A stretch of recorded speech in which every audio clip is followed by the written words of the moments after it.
दोस्तों, GK current affairs अब तक में मैं पीके सर आप सभी का स्वागत करता हूं।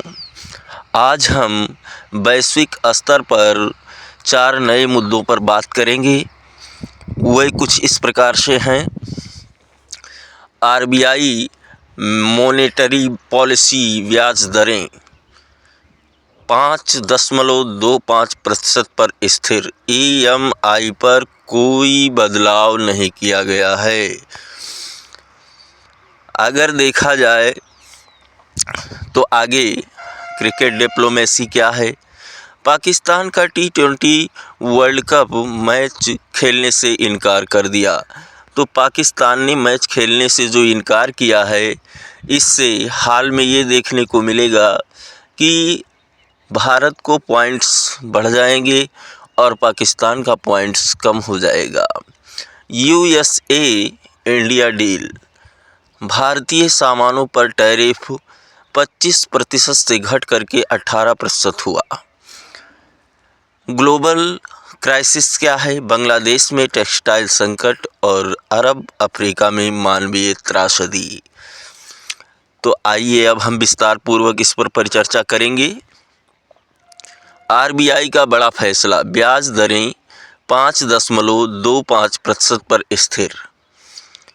MPC रिपोर्ट, आरबीआई की मॉनेटरी पॉलिसी कमेटी ने आज रिपोर्ट जारी कर दिया है। केंद्रीय बैंक नेशनल स्टैंस अपनाया है।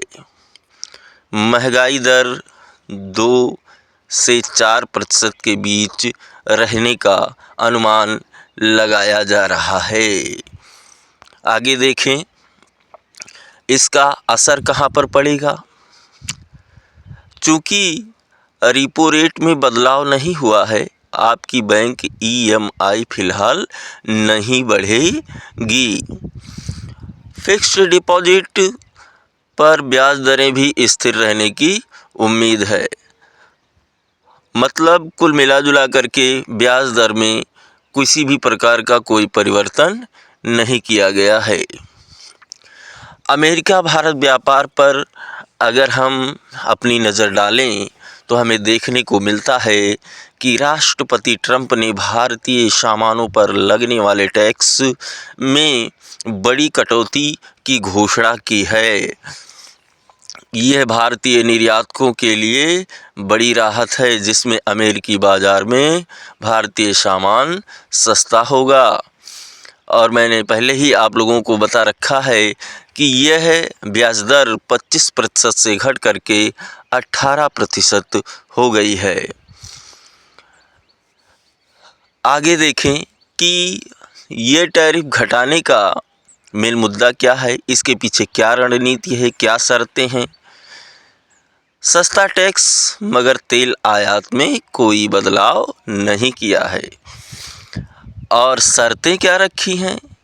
भारत को रूस से कच्चे तेल की खरीद कम करनी होगी। इसकी भरपाई के लिए भारत अब अमेरिका और वेनेजुएला से ज़्यादा तेल खरीदेगा। जियोपॉलिटिक्स क्या है। यह भारत की ऊर्जा सुरक्षा में एक बड़ा रणनीतिक बदलाव लाएगा। आगे देखें हम T20 वर्ल्ड कप खेल के मैदान में भी राजनीतिक तनाव बढ़ा हुआ है।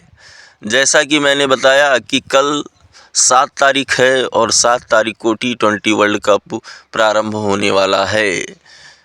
भारत ने अपना प्रदर्शन अच्छे से अच्छा करने का प्रयास किया है। इससे पहले वह 2020 वर्ल्ड कप जीत चुका है और हैट्रिक लगाने की कोशिश में लगा हुआ है।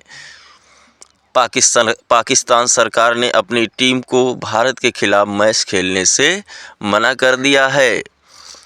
इसका परिणाम क्या होगा। नियमों के तहत पाकिस्तान भारत के खिलाफ अपने पॉइंट्स गंवा देगा और उसका पॉइंट्स भारत को मिल जाएगा। आगे हम बात करें तो बांग्लादेश का टेक्सटाइल संकट ये क्या है। भारत और यूरोपीय संघ के बीच व्यापार समझौता के कारण बांग्लादेशी कपड़ा उद्योग को कड़ी टक्कर मिल रही है। इससे बांग्लादेश की अर्थव्यवस्था जो कपड़ा निर्यात पर निर्भर थी, वह दबाव में आ गई है। आगे दुनिया का दर्द क्या है, क्या मानवीय संकट है, दुनिया को क्या संघर्ष झेलने पड़ रहे हैं, उस पर हम विशेष पर चर्चा करेंगे। लेबनान और इजराइल दोनों देशों के बीच तनाव चरम सीमा पर पहुंच गया है। यहाँ तक कि आशा किया जा रहा है कि युद्ध की आशंका भी बनी हुई है। सूडान डारफुर क्षेत्र में आधिकारिक तौर पर अकाल जैसी स्थिति घोषित कर दी गई है। आगे हम परिचर्चा करेंगे कि आज का निष्कर्ष क्या है। दुनिया में जो भी हमने परिचर्चा किया, विश्लेषण किया, उसका सार बिंदु क्या है। सार बिंदु यह है कि आरबीआई के फैसले से आपकी ईएमआई बजट सुरक्षित है, उस पर कोई प्रभाव नहीं पड़ेगा। अमेरिका के साथ बढ़ा लेकिन रूस से तेल आयात घटेगा। पाकिस्तान क्रिकेट में अलग थलग बांग्लादेश आर्थिक दबाव में है और मध्य पूर्व और अफ्रीका में मानवीय संकट गहराया हुआ है। हम इन सभी कड़ियों को जोड़कर देखें तो एक अस्थिर दुनिया में भारत अपनी आर्थिक और रणनीतिक स्थिति मजबूत कर रहा है। अन्य समाचारों के लिए जैसे ही कोई वैश्विक घटनाएं हमारे पास आएंगी, मैं आपके साथ साझा करूंगा। तब तक के लिए जय हिंद, जय भारत।